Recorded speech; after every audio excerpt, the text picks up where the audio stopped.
Welcome to Pennsylvania in Focus. I'm Eliana Kernodle. 12 casinos filed a lawsuit last week demanding that unregulated skill game operators pay the same 54% tax rate applied to slot machines.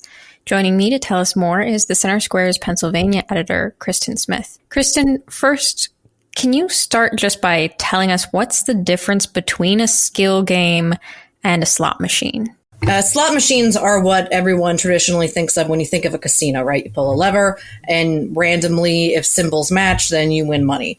Skill games are something different. They're relatively newer, but the idea is that these games require actual skill, as the name implies, and that the better that you personally get at the game, the more likely you are to reap a reward. What's interesting here is there's kind of a turf war going on between the casino industry and the skill games industry, because casinos are highly regulated and taxed in Pennsylvania, as evident by this 54% tax rate.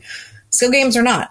They're kind of in this legal gray area right now where they're not considered games of chance per se, and they would argue that they're not.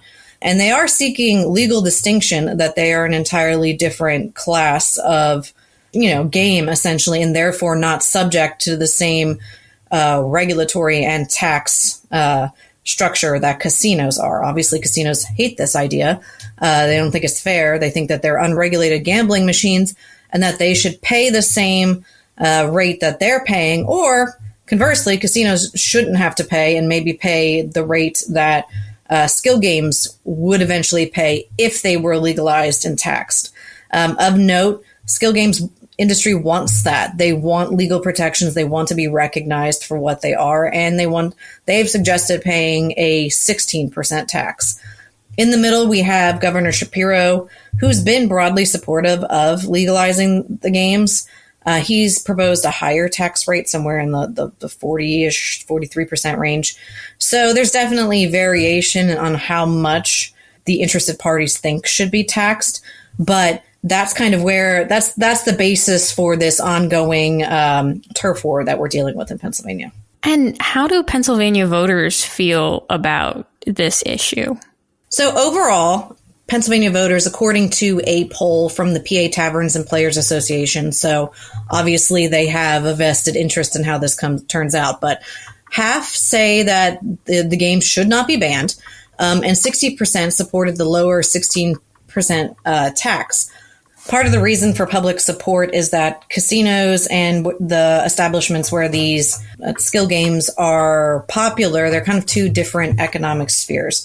So skill games are often in gas stations, convenience stores, bars, taverns, social clubs, places like the American Legion.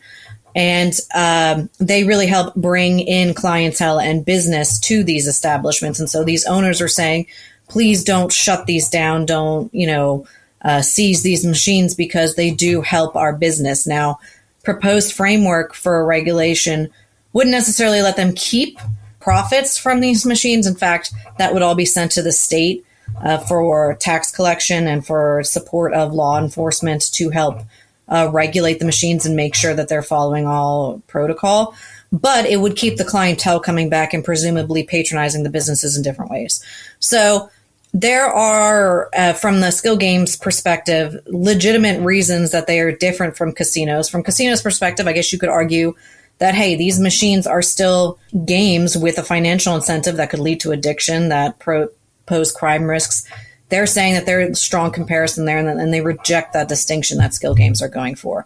We're still waiting on the state Supreme Court to decide who's right in that situation. Well, as this continues to go through the courts, we'll keep an eye on that, and listeners can keep up with that at thecentersquare.com.